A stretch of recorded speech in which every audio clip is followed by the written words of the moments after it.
Welcome to Casually Dressed Deep Conversation with me, Chris Shields. Unfortunately tonight, Greg actually can't be here. He got a phone call from his mum and he's grounded, so you're left with me. Left with me Fuck tonight. that guy. Yeah, Fuck that guy. exactly. Yeah, we just said that. Fuck that guy. Sorry, I hope everything's okay. I genuinely hope everything's okay. Nah, yeah, he's all right. He's good. Chlamydia's pretty bad. Yeah, I mean it's a real bad case. This thing. I mean he's a vet. He's a real vet, but unfortunately, it's just it's just hit him hard. Like it's hit him hard. I mean, it's COVID, isn't it? No, but anyway, we're luckily I have the wonderful Mr. Billy Kirkwood to help me through this. How the devil are you, sir? I am okay, man. I am okay. We're here we are still doing it's kind of weird because like even though we're kind of all opening up and getting out of the house, we're still doing like I don't mind there's some things about lockdown that I actually quite enjoyed. These like not having to see people you don't fucking like. That is am I right? Yeah. Am I right to swear on this, by the way? Yeah, of course, man. Oh, yeah, I just want to check. Yeah, of course. And you see people keeping their distance and stuff. Man, that is fucking amazing. It's good. Being able to like reserve handshakes and shit for people. Although I will say this, right? Did I miss a like email from like Boris Johnson or something? To, like a handshake's back because in the last week, man, everyone's been trying to grab at my mitts, and I'm like, no, dude, I'm still fist bumping like a fucking 90s kid or some shit. And make matters worse though, we've still got like the elbow. Like some people go for the elbow, some people go for the fist bump. I actually fist bumped someone's elbow the other day. Like, there's that awkward thing where you fist bump an elbow, and it's the whole and the grabbing of somebody's fist. You know, when you try somebody tries to fist bump. It's that whole thing. It's a bit. So these days, I just go straight for the balls. If it's a guy, I just go straight for the balls, and I go, "How are you, sir?" I'm pretty sure this is okay. That's it. Yeah, why not? Let's just get right up in here. We're all in this together. Why not? That's it. If we're getting that close, let's go the whole fucking hog. I'll break the seal in your arsehole just to say good morning. If that's what it's going to take at this stage. But I'm good, man. Lockdown was like busy for me. Doing commentary for ICW. I got a breakfast radio show course. Gigs were all online, but now things are opening up. In the last month, I've got to. I've been on the road loads. I've been down to Liverpool and Brighton and Newcastle and Aberdeen and Edinburgh. I'm in Glasgow this weekend, which is nice. Although I will say people still need to take it easy because the pandemic or whatever we're calling it turned 1, 2, 3 shows into one. So we got to be careful, man. We got to be careful. But yeah, keep on going, dude. Keep on going. That's good, man. Yeah, because I did notice that you were kind of you were constantly you kind of kept going with a lot of stuff online. I said that you're doing like improv stuff online and all that. That's right. Yeah. You know, I don't get it, man. Like these, I mean, I did get it when it all started. I mean, I think I went like battling into it. I'll do stuff online. I'll do like a stand-up gig every Friday, and that'll be great. It'll be new material, and it's like, you fucking idiot. Like, so that burnt out, and then I started doing improv again, and the gigs.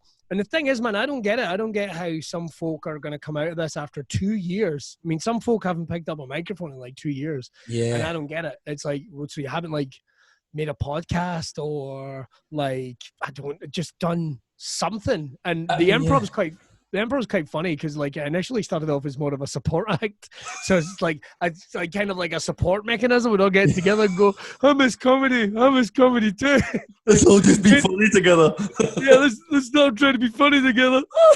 You know, and then it's kind of turned into things. And now it's like a steady stream of stuff, man. And long may it continue. I hope this is the beginning of events coming back, not just comedy. Like I hope music's coming, but I hope this is the beginning of all that, because the one thing, Chris, I can tell you from having done the gigs live and in front of actual people in the last few weeks is folk are absolutely dying to get out. They are chomping at the bit to go out and have a good time. And And you see if you're not, and you want to sit at home and watch it, that's cool too, man. That's cool too. We'll beam it to you wherever you are. I don't mind that. I'm not fussy. You know, hey, listen, if I thought there was still an audience for online gigs and I could on the same, you know, I could not leave the house, that'd be fucking amazing. But at the moment, that ain't happening, Mr. Shields. That ain't happening. No, absolutely not. But I mean, if you can, I suppose that would be the dream, wouldn't it? Just to beam out and just not have to get dressed from the waist up. It'd be amazing, wouldn't it? And saying that, how did you know? Did you see the videos? I didn't know you were one of my OnlyFans. It's you know, and saying that though, one thing, and I didn't think I would miss it. Like I remember at one point going like, "Oh man, I'm not going to miss like going on the road and driving for like 3 hours to a gig in Aberdeen and blah blah blah. I will fucking miss all that." And man, I missed it so fucking much. Mate. And getting out, I was lucky because like, when this all happened, like I was doing the breakfast radio show, so when entertainment shut down, I still had to get up every morning and go out to do my show up at Radio Clyde. Yeah, and that was weird. Like that was weird when you like. I still remember that.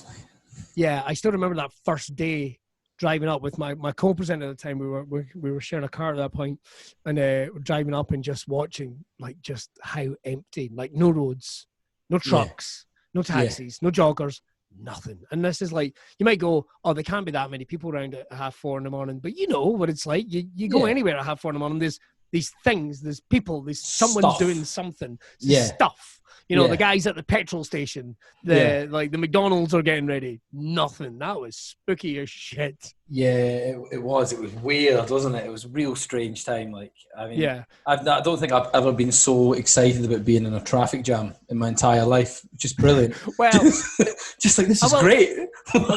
Getting annoyed at the guy in front of me, going, "Oh, fucking hell, man. Who has a fucking stick on Garfield in 2021? Jesus." You think you're better than me with your eyelashes and your in front of your Corsa. What the fuck is that? Like making it look like it's like making it look like it's I don't know, a drag queen car. Like, when did that become a fucking thing? Not that there's anything wrong with that. Not that there's anything, but I still don't get who was the first person that went, "Do you know what this car needs? Eyelashes and a makeover." I always say this, and there's somebody has thought that idea and then pitched it to a room full of other people, and they've gone, "Here's some money. Go and make that happen." You'll make that happen. How is that a thing? And saying that though, I will admit, if drag queens want to open a garage somewhere and you can go and get your car made over, I will fucking book in tomorrow. just to see the looks on the neighbours' faces going, how fucking on fleek is my car? I don't know if we're saying on fleek now. I don't know if that's. Who knows? I don't think if that's a thing now. If you say anything with confidence, people will believe you. Let's do it. On fleek it is. Then. Yeah, we're bringing it back. We're bringing it back. Fuck, I didn't even know it got. I'm not up in the terms. But yeah, let's drag queen up cars. Fucking a drag queen drag race. What the fuck are we talking about, ESPN? Get the fuck on it. Fuck on it. This has got ESPN 8 written all over it. Get Vinegar Strokes or Dusty Sunrise, or I think fucking RuPaul's there being the fucking money. That's absolutely. Between you and me, Mr. Shields. That's between you and me. Like it's fucking money. I like it. Greg messed out. If you'd been here, you'd be part of it. No. But no, he's fucked up. Me and you are the new Jeff Bezos. That's what we're gonna do. We're not gonna get a rocket to the moon. We'll probably, like, if we're lucky, we'll get a megabus to Inverness. But fuck it, it's a start. It's a start. You got to start somewhere. Yeah, I've got to start somewhere. Talking of starting somewhere. Okay, mate. Comedy stuff. When did you decide this was going to be for me? How did you get into comedy?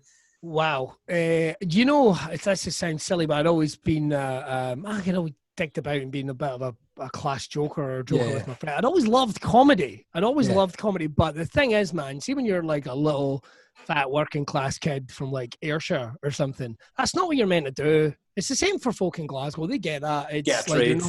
You're meant to get a trade, get 2.5 kids, get a job in a factory. That's what you do. Yeah. Otherwise, you're just like, stacking shelves in Asda. Again, not that there's anything wrong with that. But and it just kind of I sort of started flirting with the arts, really. I was meant to go to the Glasgow School of Art, but I decided not to bother. I would go and do filmmaking instead. But between all that, I'd been doing theatre, and I'd always wanted to give stand-up a go. But again, that's not something I'm meant to do. That's a way distance thing. I wouldn't even know how to get into that. And so I did my degrees, and I ran a theatre production company with a couple of other guys, and we did films, we did bits and bobs, did some professional work. It was cool. But I always knew, like, this, it's quite funny, because I remember thinking I didn't want to go into the media industry because there's no job security, and you work unsociable hours, and you're away from home all the time. What the fuck did I know? All the things that basically I've been doing for 15 fucking years. So it's funny where you are at that time. And what happened was, and I guess it depends on whose story you talk to, but one thing connected was me and my brothers, and I'd always wanted to give stand-up a go. And there's a comedian called Viv G, who's very much the godmother of Scottish comedy. If you ever find yourself in Silverburn at the cinema end, you might notice there's a poem on the floor. It's her that wrote it. Wow. It's like literally engraved into the floor, and I was like, fuck, there can't be true, Viv G's. But she ran a course at Strathclyde Uni. It was a night course, like every Tuesday night, and for like 6 weeks. And at the end of it was a gig. And I thought, fuck, I'm gonna do that, because I have no other idea how you get into comedy. Like, there wasn't like YouTube, or there wasn't like, not in the same way there is now. There wasn't like a how-to guide or anything like that. Like, where the fuck are the comedy clubs in Scotland? I don't fucking know. So I went, and the reason I went for it is because a friend of my wife had done it, and in my wife's own words, she wasn't funny. So she went, you're funny, you should do it. So the way I looked at it was, fuck it. There's a gig at the end of it. I've done it. Cool. Move on. You know what I mean? Bucket list. That's stuff. it. Ticked off. And then and I did that first gig, which went well. I mean, don't get me wrong. I've watched the footage back since, and I've went, fuck, this is a hard watch. Like, this, this is shit. Although, ambitious, but shit. But it went down well on the night. And I remember the next day, because a guy at my first ever gig signed me up to do a gig at the Tartan Rose in Paisley. Like, the next night, he went, I had to come do a gig at the Tartan Rose in Paisley. Now, the reason I mention this is because I did everything wrong. Like, I went, this is fucking easy. I'm going to write a whole new set. All the mistakes that people that know nothing about comedy do. I'll write a whole new set. I won't rehearse it. I'll just turn up. It'll be good to be in the moment, baby. Yeah. And I fucking died on my arse. Oh. But it was the best thing that could have happened, because it's like, fuck, this is hard. I'm going to work in this. I like this because like there's a phrase, and I believe it in life, man. You learn from the mistakes. You learn from the ones that go, badly. You learn to pick yourself up. And that was it. I was like, fuck, right, okay, I'm going to work in this. And thankfully at the time, getting into comedy, there was a whole bunch of us, other amazing comics, all about the same time. We're all friends to this day. Like the guys like Martin Elson and Jay Lafferty, all good mates of mine. Yeah. And the cool thing is we're like three very different comics as well, which is awesome. And that's kind of it, man. That's like started applying for like open mic nights. We put on our own gigs, which is like a cliche for new acts, because all you get is like established acts going, the fuck are you doing your own night? You'd pay to come and see you. But it's like, well, like, there's no other way to get fucking stage time, And like friends and family would come and see us, and then start getting gigs at the Stand, and then you do this, you do that, you do the Fringe, and then you start getting better. You start getting a little bit better. And that was it, man. Kind of off to the races. That's how I got into comedy as a performer. But I'd always been a fan. Like, I'd always, like, I digested comedy. Like, and I mean, Vic, it's quite weird because, like, I do, like, loads of different styles, I guess, kind of depending on my audience. But, like, Vic and Bob, like, very surrealist stuff is my thing. Yeah. Billy Connolly is the granddad of us all. Anyone in comedy that says oh no, Billy Connolly's not their idol can shut the fuck up, particularly in Scotland. Yeah, telling 100%. And it's like it's funny because I think it's cool to say like, oh no, my inspiration was like Louis C.K. or Tig Notaro or something like that. Amazing. Well, Louis is a bit of a but anyway, and and there's nothing wrong with any of those comics, but it's like fucking Connolly's the dad. Yeah, 100%. The reason why you're holding a microphone, so shut the fuck up. But Robin Williams was my guy. And I didn't really realize that until I was like 8 or 9 years in, because like we had a VHS of like Robin Williams live in the New York Met, which is still one of the most perfect. It's a little dated in terms of its references, but it's still one of the most perfect shows. He just comes on stage and hits it with fucking energy, and all he's concerned about is entertaining the crowd, man. And it's just perfect. It's fucking brilliant, perfect. isn't it? It's I think that is the like VHSs. It was VHSs of Billy Connolly stuff. I remember my dad must have had like 4 or 5 of them, man, and that was literally that was it. Like if ever like mum had gone out, you were like, stick that in. Exactly. And like, I mean, most of the jokes at that time were sailing over your head, but everyone else was laughing. I fucking loved it. This is the best. And then the older you get, the more you start getting, and you're like, this guy is an absolute genius. Like, he fucking is. And even his last one, which was his last tour, which I think was called High Horse or something like that, and this is the whole thing, man. Like, his brain's as sharp as ever. Like, he's certainly slowed down a bit in terms of, his physicality. That last tour, it's funny because like so many people went, oh, he slowed down. It's like sharp as a whip. Sharp as a whip, man. And it's a fucking amazing special. And for someone that's kind of likes energetic performances and what have you, it's amazing to see the same thing just honed in. It's like, oh my God, jeez, the fucking dad. He's still the dad after all this time. We'll never catch him. There'll never be another. No, I don't think that ever will. It's impressive to see. Like, I think it's one of those things. Something that's always intrigued me is how people in comedy is kind of where they find inspiration from, and then how they kind of manage to sew that in together into making a show. Because it's one of those things. I think I've never been comedy-wise. I mean, I absolutely love comedy. I love ingesting comedy and that sort of stuff. And I think in a conversational setting, I can come out with the odd one-liner and people go, quite funny. But I know my lane. You know, that way I'm like, I'm not one of those guys, but fuck it. Sits at a comedy show and goes, I could do that because those guys are dickheads. You know what I mean? And I'm like, and I'm self-aware enough to know that, no, don't be that guy, because nobody likes that guy at a comedy show. The biggest thing is, man, is like, and I get the mindset of that guy, but I bet you that guy can't make his friends laugh. Yeah. Do you know what I mean? Like, I bet, like, one of the things is, like, you're talking about just talking, having a laugh with your friends. That's what comedy is, man. It's just having a good time. And, like, there might be someone up on stage doing it like a stand-up setting, but at the end of the day, you've got more chance of doing that because you're self-aware. You're like, oh, that's, I like to have a good time. I wonder how I can help translate that to other people. That guy's just going like, I'm fucking funny and these cunts will laugh. And, like, no, they won't. They will not. Trust me, they will not. And you get, oh man, you get those guys at so many shows, and I always feel kind of bad for them. It's like, you can't even enjoy this. That'd be like, that's like people that, like a bodybuilder going and seeing like a Vin Diesel movie and going, oh, this fat cunt, Jesus, I mean, I could do this. This is embarrassing. This is embarrassing. Do you know what? I remember going to this.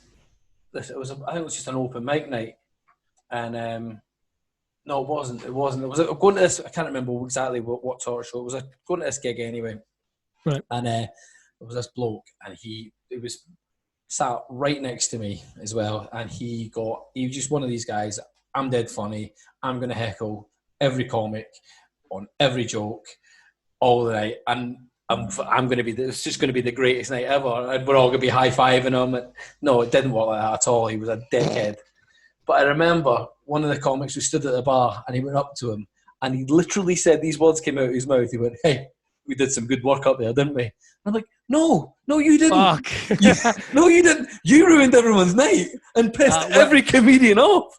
Like, man, the thing is, like, the worst thing is, like, the majority of hecklers, it doesn't come from a bad place. They just think, they either think, oh, I'm helping, or they're just overexcited. And it's like, dude, you would not go around someone's house and dance in front of their telly when they're trying to watch the DVD. It ain't me on stage. I can deal with you. That's not a problem. It ain't the other comics. It ain't the staff. It's the poor guy sitting next to you that's paid £10 for a night out with his girlfriend. Oh, yeah, that's right. There's probably about 20 or 30 of guys like that. And it's like, dude, stop heckling. Someone's going to kick your cunt in. You know, I've always... lost. Like, I've explained that to audience members, well, because there is nothing more worse than a heckle is one thing, but if you suddenly hear someone, mate, you're going to shut the fuck up, then you're like, like that is a problem. That is off this stage, and there's nothing I can do with that guy. But again, like half the time it's just bravado. You get like female comics as well. I always find the Frankie factor quite interesting because I've supported Frankie Boyle a bunch of times. Yeah, and Frankie's just incredible. And it's funny because he has his rep, of course. So what you do is you get people turning up because they want to hear what he says next. But then you get people turning up because they want to hear what he says next, and it's like, and then they turn up and they get upset or they get offended, and it's just like, why did you come? Like, you know. If Frankie was like, it's only about, I'm giving up all, even at that though, I remember a woman getting offended at something really wasn't even that bad. It was something like, he made a joke about Lidl's or something, and she went, I work in Lidl's. And it's like, right, okay. So everything that went beforehand was fine, but he mentioned your workplace and you're like, fuck this, motherfucker. You, sir, have crossed the line. You have crossed the line, and I am outraged, and I would like to speak to the manager. You know, Karens before they were Karens, they were female hecklers at fucking comedy gigs, and you get male Karens as well, and I'm perfectly aware of that. But I don't write letters. Don't write letters. No, it's all right. There's not enough people listening to this to write letters, mate. So it's good to know. Good to know. It's good to know. It's good to know. It's safe. I don't want that to be the thing I get cancelled over. Do you know what I mean? It's like... Yeah, no, definitely not. We had, we had Tarion Boyd on not long ago. Oh, Tarion, he's a good guy. But like, it was just, I think this was kind of one of his first podcasts that he'd been on, and he was like, really? I'm dead worried about how I'm going to come across and all that. And I was like, mate, don't worry about it. I mean, we spoke absolute nonsense for a good hour and a half, 2 hours. And we managed to get back in touch with him. And he came back. He's been on about 3 or 4 times. And brilliant. And he came back and he's like, yeah, it turns out life was no different. I came away a little bit worried, kind of keep talking a wee bit, like talking about some edgy topics and stuff, and thinking, oh shit, work with the BBC, I've got this, I've got that. Made no difference. I was like, yeah, no. The 10 people that listen to this podcast aren't really that bothered, so don't worry about it, man. It's fine. They're cool dudes. I think Tarion just overthinks it a little bit, to be honest. Yeah, I love him. He's a really nice guy. Really worked him a bunch of times. Good dude. I mean, he literally, I think he single-handedly come out with one of the best, greatest analogies. Well, he discovered one of the greatest analogy ever whilst he was on the podcast. He was talking away and he says, well, I mean, I always say, don't know what, I've never said this. Anyway, we'll go into it. And he was talking about when he was kind of first starting out in comedy, and he was just putting everything out there. He's like, you've got this big jar. It's a jar of bees. You go about going, it's a jar of bees, do you want to see? You open up, a bee gets out. And they come back in, open up, and another bee gets out, show it to other people. He says, eventually, you show it to enough people, you open up, there's no buzz. You're like, wow. But he was literally, as he was saying this, you could just see, like, he discovered it, and he said that there's no buzz. He sat back and went, that was incredible. You're like, fucking, where does this come from? Where's this guy coming from? Like, I literally, I remember I had to go for a lie down after it. An hour and a half talking to him, I was like, I'm exhausted. This guy's crazy. Brilliant, though. Brilliant. But anyway, we'll get back on track. Anyway, fuck him. He's not on the show. Fuck him. Fuck it. Yeah, it's not about him. It's about you. So, how do you... if you're listening. Yeah, no, sorry. I mean, it's all love, man. We love you lots, man. But no, so how do you go about kind of, where do you draw your inspiration from for jokes, or like when you see something, how do you make it into a bit?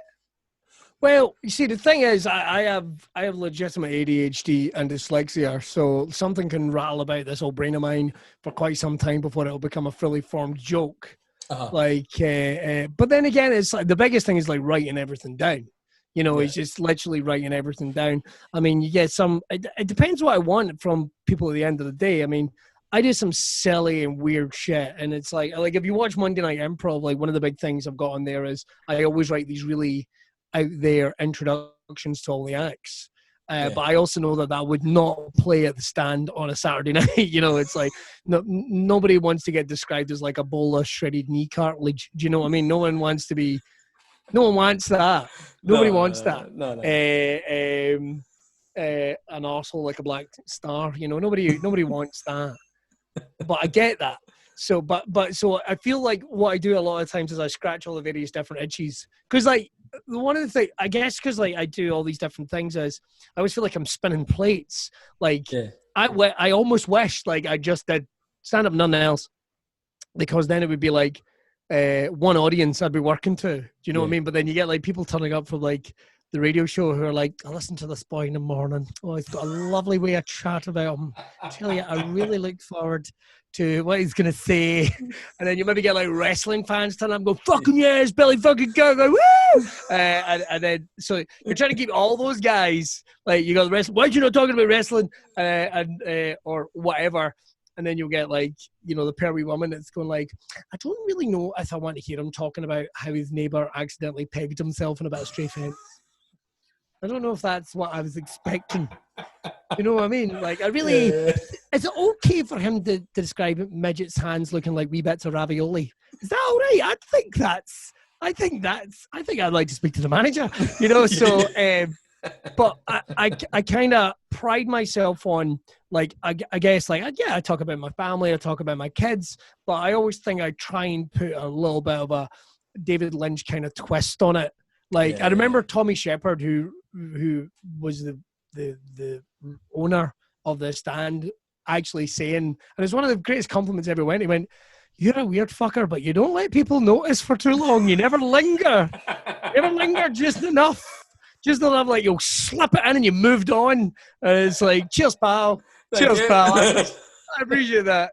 Cool, I've been clocked. So, in terms of that, I mean, it will be just the you know, driving in the car. I like to improv with audiences as well. So some of my best stuff, I think, has come out of just dicking about on stage. Now, by that definition, the one thing I've learned during lockdown is record everything. Record everything, because I will go, oh man, that was really funny when we did that bit about the, you know, the fucking the parachute full of couscous or some shit like that, or you know, or I don't know, when I improvised an entire German Oompa band. But then the next day, if you went, so you're going to do the same set as last night, I'd be like, I don't even remember what I did last night, so I've no idea. So you fall into that trap. So I think I try and take inspiration from just the stuff out of left field that makes people laugh. You know, I mean, hey, look, you've got to do the hacky stuff to, you know, get in the door and what have you, just to get people to know you. But I think your sort of personality and what have you needs to come racing through. So for me, it's in the realm of the it's kind of like looking through the looking glass a little bit. Like, I mean, you will get people like, you know, we do 20 minutes on buying pants in Primark, and I'll go, well, that was a thing.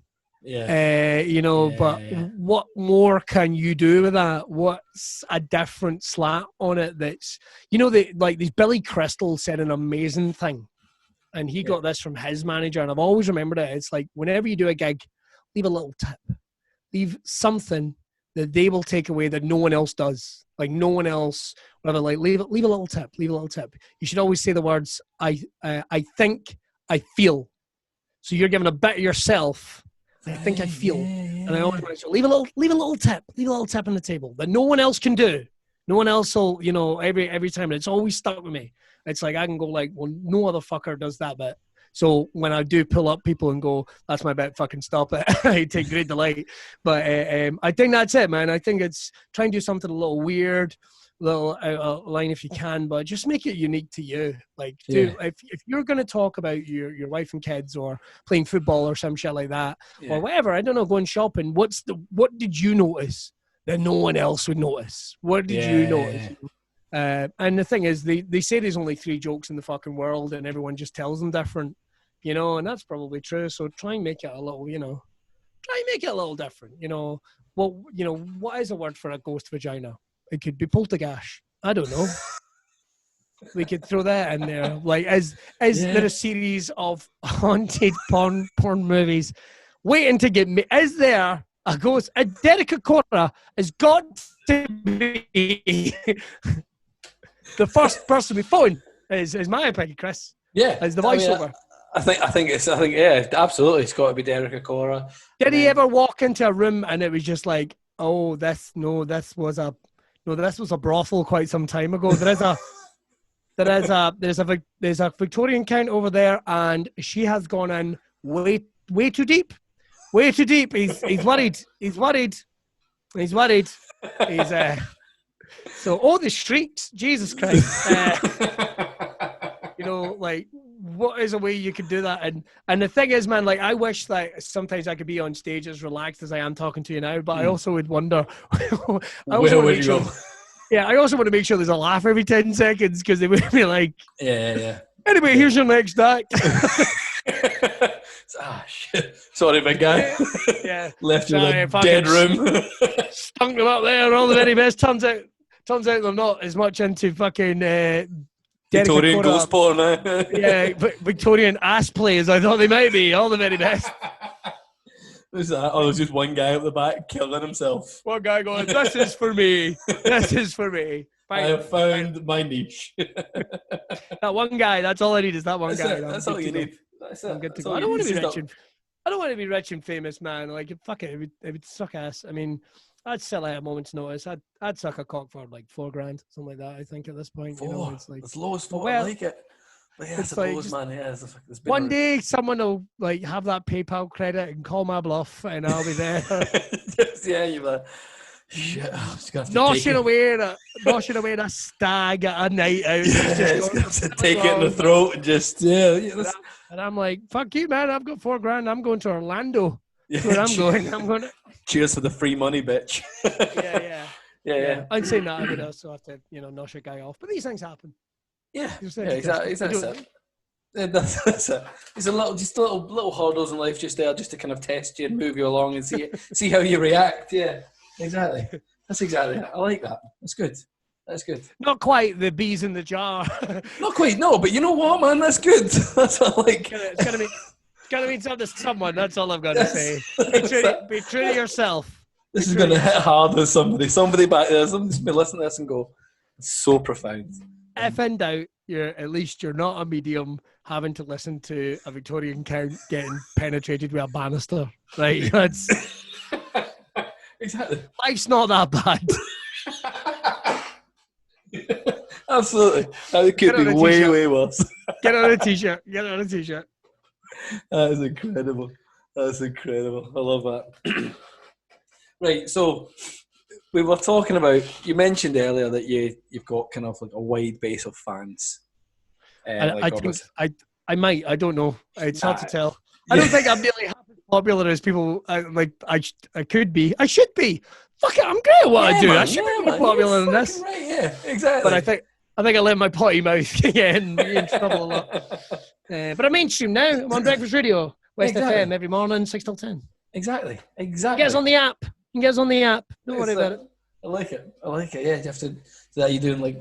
To be honest, I live in Northern Ireland, so you can get us in Northern Ireland. You can get us in Northern Ireland. Can yeah. I don't know. Who would it be? We've probably got a station over there. Who the fuck would it be in Northern Ireland? Whereabouts? So County Down, Dromore. Oh fuck. I can't think. The reason I know is because I've done my show from Ireland a couple of times. All right.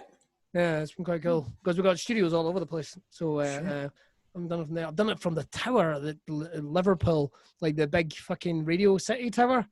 That's fucking terrifying. I mean, it's cool. Yeah, it's cool. But I remember the engineer went, "Oh, you're the boy from Scotland.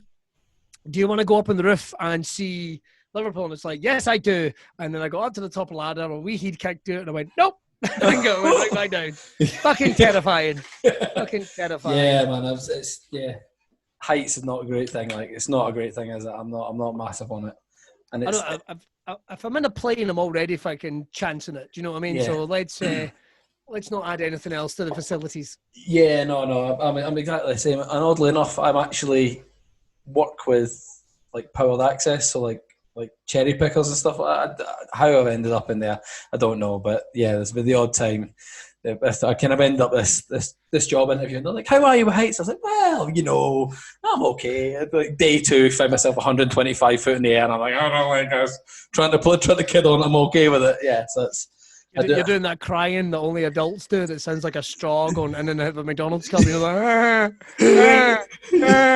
says, "You all right? I'm the fucking love heights, me." Yeah, it sounded really high pitched. Yeah, fine, no problems. Does anyone else smell toast? Wait to get Chris down. He's having a stroke. So yeah, no, not for me.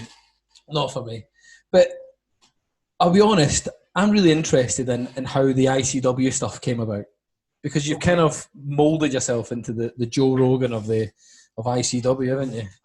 Fall into that world. If only.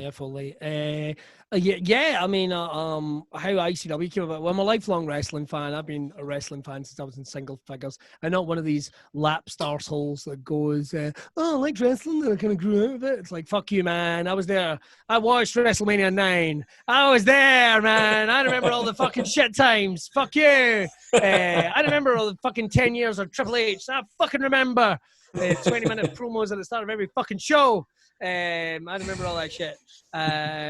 So I'm a lifer, and I started. I mean, I've always followed British wrestling. I didn't really have much of a place, kind of internationally, about like a decade ago. Yeah. But a buddy of mine's, a gentleman called Neil Bratchpiece, who is probably better known as the Wee Man. If you've ever seen like. I mean, I was about to say the song, but he would fucking murder me. Google him. He's amazing. He's not the guy at Jackass. He's a tiny little Jewish man from Glasgow. It's probably the best way of describing him. But he got involved with ICW, and I started going and watching shows. I mean, I literally watched only a couple of shows. I think I had stray Saturdays off. And then they needed a guest ring announcer for a night. And the guy that was originally meant to do it bowed out, so they asked me, and I went, "Fuck it, yeah, I'd love to do that. That sounds amazing." And I turned up, and I wasn't a dick. Like, I wasn't just some arsehole comedian that was turning up just to get a payday. I genuinely love wrestling, and made some jokes to the crowd, and they were into it, and they basically went, "Do you want to come back and do it again?" And then it came about that they had a TV show, and they were like, "We'd like you to be the commentator on the TV show." And I went, "Sure, sounds fucking great. Let's do this." And the rest is history. That was about a fucking decade ago, which makes me feel old as shit. Yeah, I mean, I probably, I might be adding a year on that, but it's not far off it, man.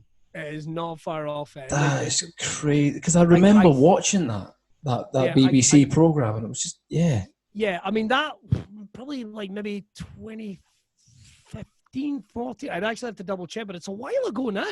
Yeah. Like, it is like a while ago. A couple of pictures of tours have turned up on my timeline, and I've went, fuck. Whoa. Like, my wife was pregnant with my kid when, I got that call. It's like, fuck. So, and that's it, really. I mean, it's changed. Obviously, we're an over 18s product. We still kind of are. Yeah. The days of being able to say whatever I want on commentary have kind of gone a wee bit. Although we're kind of working that out because we're on the WWE network now, and you can't have people dropping C-bombs or maybe saying some controversial things. But me and my partner Jamie, we're working that out. But I love it. I still love it. That's the thing. We were actually commentating on shows during lockdown without a crowd, which was odd. It was really. But then you realize how much I just watched the wrestling. How much I just watched the wrestling. I don't really. I mean, the crowd adds something to it. I mean, night and day, crowd adds something to it. I can tell you that as a fan. But I just like, oh fuck, this is actually not as bad as I thought it would be. Especially when you're trying to fill dead air. And that was it, man. Like, the guys at ICW made me feel very welcome, and I realized I was an outsider. But I guess with a background in entertainment, I guess I kind of knew a little bit how to, act yourself. And hey, don't get me wrong, I'm sure there's plenty of people going, I cannot stand that prick, you know, but I know how it is. I know how I am with wrestling commentators, you know. Yeah. Who's this fucking comedian thing? I'm sure these wrestlers that like, who's the fucking comedian coming in, fucking asshole. I'm sure in fact, I know there's a couple of those because we've had words, haven't we, lads? But I've been made to feel nothing but welcome and a part of their family, and it will be one of the highlights of my career is my time with ICW. And still it's bona fide. I just love it. I still love wrestling. God, it's mental. I should have grown out of it. I've had 3 kids, goddammit. I did it to a woman 3 times. I should have really grown up, but turns out it's not going away. It doesn't, does it? It doesn't. Nobody she said, nobody tells you that, though. Nobody tells you that, like, when you end up with kids and stuff, and you're just like, I don't know, you kind of expect to be this kind of guy who's got his shit together and he's not just a massive man-child, but you still are. I still are. I love that. Going, shit, yeah. It's brilliant.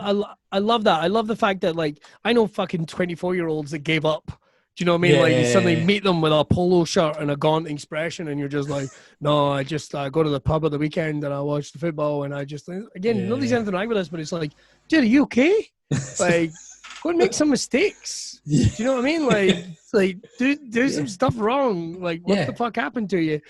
Go paint a picture, read a book. Don't just, I don't know, wank backhand. Do whatever you need to try and just turn this around. That's it. And I've been very lucky, actually, because I'm married to an incredibly tolerant and supportive woman. Great tits. And as well. She would be, I don't know if she'd be mad if she heard me say that. I don't know if she'd be mad. Who knows? It's a gamble. No, I'm not sure. It's a gamble I'm willing to take. Yeah, that'd be quite. Shouldn't say that about your wife. It's disrespectful. It's like, no, we kind of like. Yes. We're all right with it. We made that agreement. It's, if anything, it's none of your fucking business. You know. But she's been very tolerant, so supportive. How she'd have to be during, like, giving up proper work to go and be a fucking comedian and then be away on tours and all that type of thing. Man, I'm all in when I'm at home, and I'm just it's ICW. My point being, I love wrestling. I love the way it evolves. I love how ICW has evolved. So even when we're going in the network, it's like, dude, you're not going to be able to say this and say that, blah, blah, blah. But, you know, we'll find a way to, still scratch that itch. And it's like, cool, man. And I'm a fucking team player. You know, it's funny because, like, I was talking about, like, wrestlers being like, who's this motherfucker think he is? And yeah, totally. I mean, I had a couple of incidents where wrestlers, and they were like, well, I don't think you've paid your dues. And you go like, whoa, hang the fuck on. Yeah. Like, I might just turn up here and stand behind a microphone, but I've missed weddings, the birthdays, funerals. I'm out there working night and fucking day to do what I do. And I've got away, and I've been away for like all the work I did before I got here and all the work I do when I'm here. Yeah. And again, it's just that education. It's like people that think like comedians just turn up and talk off the top of their heads. Sometimes they do. But it's all the other fucking work that goes into it. And I respect that from wrestlers' point of views as well. Because like, you know, you could be forgiven for thinking, the wrestler's just a big guy that turns up and then just beats the fuck out of folk. It's like, no, man, they have to do hours and hours of, like, days, years of training before they're even allowed near a wrestling ring. And even then, they've still got to keep getting better. A lot of, like, comedians and commentators, and like, there's no like, that's you done, you're perfect, out you go. Yeah, like that doesn't exist. Yeah, you know, you are the complete article. Off you go. Go be a wrestler. Where you go? It's where you go. It's great. Like I always use The Rock as an example. It's like The Rock nearly got fired from WWE because they thought, this isn't working. Yeah. This isn't. I mean, it's not really happening. It's not really happening. All right, what if I start calling myself The Rock and become a bad guy? Ooh, that's so stuff like that. It's but yeah, that's how ICW is coming. We were part of like the I say they were part of the explosion of British wrestling. Yeah, like independent British wrestling, and European. I would argue with anyone that says different, but it started in fucking Scotland. 100%. It started in Scotland with Grado and with Mark Dallas and Jack Jester and all those guys. Yeah. They reached out across the globe, man. Because I remember in Same Fight Club, that first documentary, with Grado in it. which I think I'm in for a whisker, like a blink. I think I'm in for a blink. But I went to WrestleMania that year with a friend of mine, and as is the case, I was walking about my kilt with my ICW shirt on because I'm a massive mark for myself. But I'm like huge mark, like fucking. I might as well had a T-shirt go ask me about ICW. That's right, I am Billy Kirkwood on the back. Oh yeah. Oh, me? Yeah. So next I posted him, I said, "Oh, it's not me there." I see that. Oh, this is embarrassing. I can't believe this has happened again. The cool thing was, like, I must have got stopped every 100 yards by someone going, "Oh, fuck ICW!" Like every wrestling fan from all around the globe, they knew, and they would go, "Fuck, it's Grado here," and I remember going, "No, no, they're not," and going home after WrestleMania and going, "Guys, we should have, you should have been there." Yeah, it could have been that bad. It's like, I'm talking every 10 feet. It was that bad at one point. Like, I ended up not going out wearing an ICW shirt. That's how bad it got. Wow. And then you would see British fans were like, "Oh my God, fucking ICW!" And then it was cool as well because the wrestling community is quite tight. So I've got pals in wrestling now, which is weird. I've got pals that are on WWE, although most of them are in AEW now. You're not going to say that. Probably figured out who they are, but the cool thing is that we're all kind of joined together by fandom, man. Every wrestler, every comedian, every commentator, every ring announcer, we're all joined together by fandom, man. And I still fucking love it to this day. And I kind of wish I didn't. I think at the time I could get back and no staying up to fucking 4 a.m. to watch Money in the Bank and going, "Well, that was the exact result I expected. I'm going home." I think that's it. It's how they keep you coming back. It's how you get that's amazing. I get really, really fascinated with stuff like that, and I've got a real affinity for kind of when you see an organisation go from grassroots to becoming something bigger, because things like the WWE, you're going, well, I mean, that's just, it's a staple. It's, I mean, obviously we grew up as a WWF, and you're like, oh man, WWF, that was just a thing. It was always at the top. There wasn't anything you kind of. I mean, I'm probably one of those guys that you just described that you hated. Was kind of like, I had an affinity with it, but I was in, but I wasn't really in. Do you know what I mean? I was kind of like, shut us down. No, I know. I was there, but I kind of wasn't there. I was there, and I was like, this is cool. And then it I kind of drifted. But, well, you see, I discovered American wrestling. I guess it is American wrestling that kind of lights all off, because that's all there was at the time. At secondary school.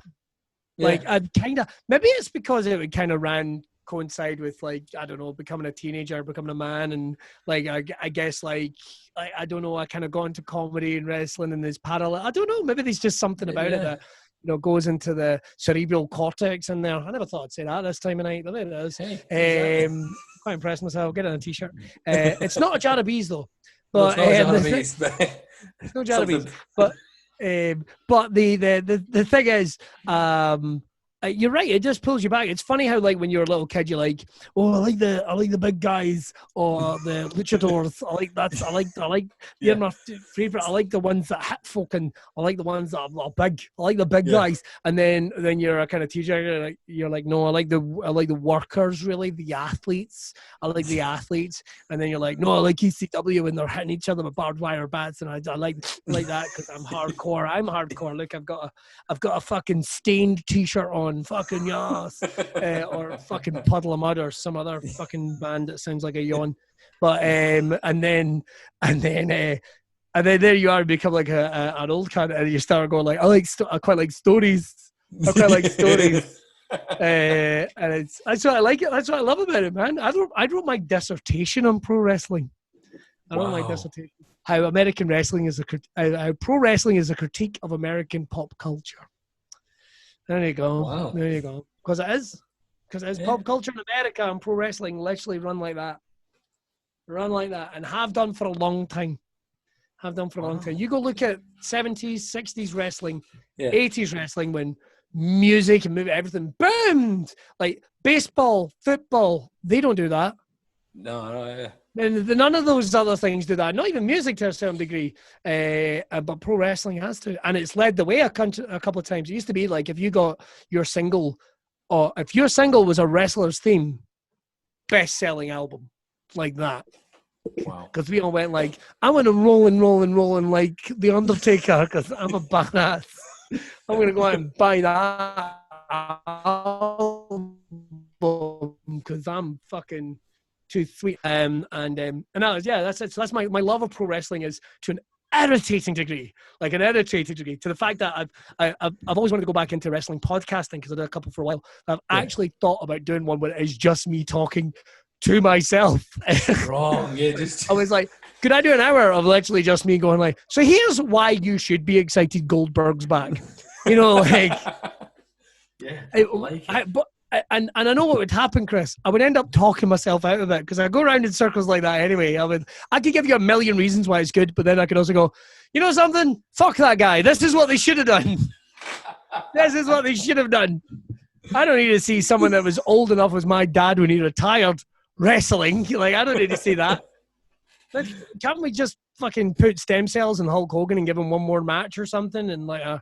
Yeah, I mean, I reckon he's got a good one or two in him. Like, if you do that, why not? Let's do it. Let's do it. They keep saying Ken Shamrock down with his fucking weird old man. Yeah, like abs.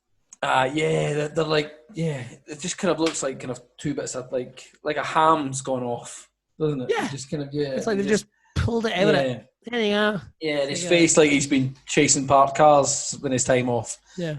I always remember though. I remember getting really excited about something a few years ago. I got a tour with Roddy Piper on his spoken word tour, which is one of those weird comedy wrestling like crossovers that's happened. Like I got to support Mick Foley doing stand up, which was amazing. Wow. And Mick was hilarious. William Regal is another one who's a friend to this day. Both are, which is cool. He did a couple of shows. He did a show in Glasgow. He did a bunch of shows in Blackpool as well as that. Sorry, I heard something coming down the stairs and I wasn't sure if it was a child. Yeah. But it was not. Who the fuck was I talking about? Oh, yeah, Roddy Piper. Because he'd done some stuff at the Comedy Store and he was coming to the UK and my friend Chris that booked the tour went, could you support him? And I became, as bizarre as it is, friends with Roddy Piper, which is never something I thought would fucking happen. No. And I remember, like, he came to, like, there was all this talk of trying to get him to do a match in ICW. Like even at his age, like, but it wouldn't even have been a match. It would have been just imagine, here's the scenario, grabs a guy, they brawl through the crowd, in the ring, sleeper on one, we're done. Yeah. And I was like, fuck, man, I would have loved that. That would have been amazing. Like I'd have put the fucking title on him. When it's done right, man, it can still be done. Yeah, you know what I mean? Like when it's done right, it can still be done. When like you see Diamond Dallas Page or Tully Blanchard or something get like a run at AEW and you go, still got it, man, still got it. I mean, they're not doing Hurricanranas and shit, but they're like, it's good. It doesn't matter though, does it? It doesn't matter. They're still there. They're still in it. Touring with Rod though was so bizarre because the thing is I was coming at it. I mean, he knew I was involved with wrestling. Yeah. He knew that I worked for ICW, which he knew a little about. When he eventually came to Glasgow, he knew a lot more about it. Yeah. And that's still a weird thing. Like, because I tell you, when I actually met Roddy Piper for the first time, I just driven back from doing a gig down south. And I actually had a chest infection. So when I drove him to Inverness, I remember I had to get Inverness and go to sleep because I was literally exhausted doing a gig that night. And it's still weird when you're driving up the A9 and you're looking in your rearview mirror and going, it's fucking Roddy Piper. What the fuck is Roddy Piper doing in my rearview? It's just odd to see. And he's like, you okay, champ? It's like, yep. I think so, Mr. Piper. Possibly, not sure. Call me Rod. You don't want to mention the fact that you're out your fucking face on what is it? Not antihistamines. What's the other one? Fucking the stuff they give you. It's not steroids. The stuff they give you to like heal up when you've got an infection or something. I can't remember. Antibiotics. antibiotic where you're off your fucking tits on antibiotics. But the cool thing was seeing him do his show, and then afterwards sitting, and that's where it came from, was sitting talking about how to work his show into a stand-up show. You know, how to work it into a comedy show. It's like, you know, if you took that story with Mr. T, and then there's like you meeting Mr. T years and years later after you hated each other, and you kind of resolve, that's like the perfect ending. And like, because he's a worker, man, he'd be like, you're right. You're absolutely right. And it's like the fucking Shine. That's like the go home, and you're like, oh, he's using all these wrestling terms. I'm trying not to mark the fuck out. And that was so, like fucking. I also nearly knocked out his manager. His manager was a bit of a dick. I can say that now. If he was watching, you were a bit of a dick in that tour, to be honest. And you were disrespectful to my friend, a fellow stand-up that was on the show, and it brought Roddy out of here, and you just had a fucking attitude, which I did not care for. And we tried to go and get food, and we couldn't do it. And this manager guy screamed at my mate in the middle of this car park. And I remember I was standing next to Rod watching this, and I turned to Roddy and went, I can't have him shouting my friend like that. And then literally just strode towards him and went, you don't fucking talk, like literally, like I'm not an angry guy at the best of times, but I realized this angry little Scotsman yelling at this Canadian fucking dweeb must have given him the fright of his fucking life. Because apparently he shit himself, like, because I went, you shout to him that way again, you ain't leaving this fucking car park. And apparently he believed me. He believed me. But Rod, to his credit, then came over and went, listen, I think everyone needs to calm down. Talked us all. Roddy Piper talked us all down, which is hilarious. But I think he also got the fact that like this guy had overstepped the mark in general. But then the next day, so we drove to Manchester that night. So the next day we wake up in Manchester. Me and Chris are downstairs having a coffee. And Rod's manager come down. We kind of sort of, I'm sure we had a conversation where I went, listen, man, I was out of line for threatening to lift you off your fucking feet, but like you don't, I don't know where you think you are, but you ain't shouting at anyone like, you shouldn't shout at anyone like that anywhere. And you ain't gonna do it in front of me, I can assure you of that. And he went, no, I was out of line. I mean, I did think it was, and I went, yeah, no, I get it. I could have kept my cool, but at the time I didn't see any reason to keep my cool, and we kind of agreed to disagree, and we were all right. But he came down to see me and went, Rod wants to talk to you in his hotel room. Now, Chris, the other stand-up, it was his tour. He was the boss. And I was like, no, you must mean Chris. I mean, no, he wants to talk to you. And I'm looking at Chris. So if you're Chris, I'm going like, what the fuck is going to happen here? What the fuck is going to happen? Just go up, it'll be fine. It's like, what? I don't know what the fuck's going on. So I'm walking up, I'm going up in this lift going like, what the fuck is about to happen here? Because I have no idea. Me and Rod hadn't really connected much at that point. Like, we were friendly, but we hadn't really connected. He answers the door in his boxer shorts. Now, I'll level with you. I'm like, if he's got $4,000, I am in trouble. I am making some money today. Yeah, baby. What a story. I better put him over. I wonder if I've got to get colour and start bleeding. But no. And he's, hey, come in. And he's not but friendly. Hey, come in, sit down. It's all that. And he's like, yeah, I just wanted to talk about last night. It's like, oh, fuck, here we go. I'm going to get, well, he's probably going to fire me. But then all I can think of, like, he doesn't actually fire me, but if he does, I'll leave. And he was nothing but nice. He was nothing but nice. And a gentleman, and went, no, I really appreciate that. And like, you had my back as well with that, because you needed to fucking sort that out. And it's like, oh, cool, man, I appreciate that. Is this Canadian motherfucker your manager? He's like, is he actually your manager? He's like, no, he's just helping me with this tour. And that's good news, because he's a fucking idiot. And we just became really pally. And me, him, and Chris, we kind of put together this show. And man, our last words to each other was, he said, you know, and I'm not naive to how people are in showbiz, but it's like, no, man, you've made a friend and we're going to see each other again. And he gave me a little, I don't know where he got it from, because we didn't, by that point we were nowhere near Scotland. He got like a little Highland teddy bear, and he went, that's for your son. So we got Piper, the little teddy bear. He's still upstairs to this day. And he always said, no, we'll see each other again. And we never did. Never did. He went home and we never saw him again. Bastard. I was hoping he was going to get me in one of his movies. Do you know what I mean? I could have been Roddy's young boy. I could have like fucking. I mean, there's still time to make that $4,000, mate. There's still time. Well, if someone else wants to have a shot at it, and I could have phrased that better, I think we all agree. Yeah. Somebody wants to do that. That's incredible. It's so surreal, isn't it? It's such a surreal story. It really is, and man, it got more surreal. I'm just getting the footnotes. Like at one point, we ended up having tea at a baron's. I'm not even making this up. A baron an English baron that lived in Ireland had an entire, effectively a castle mansion to himself that he opened to the public. And his mother was a former ex-Brazilian architect, and we're having dinner in their place because they apparently wanted to direct Roddy in a film. And there's all these portraits around the place of people that look kind of like the Baron, but not quite. And he went, "Oh, that's the..." and he had a museum in it dedicated to his dad's art. Nobody went to it.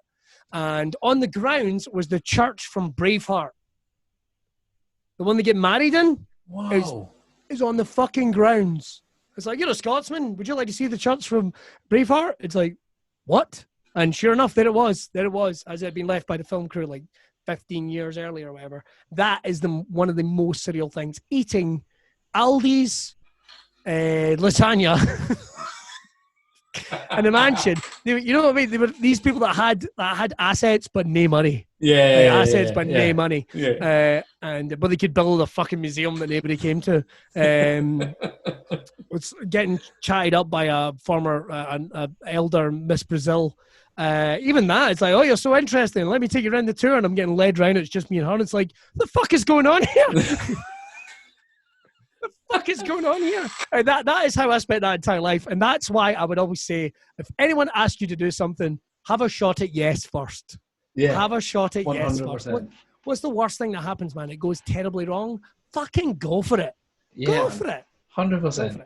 You end up 100%. having dinner with Roddy Piper next to the fucking church from Braveheart. What the fuck? That's madness, man. I love stuff like that. I love it.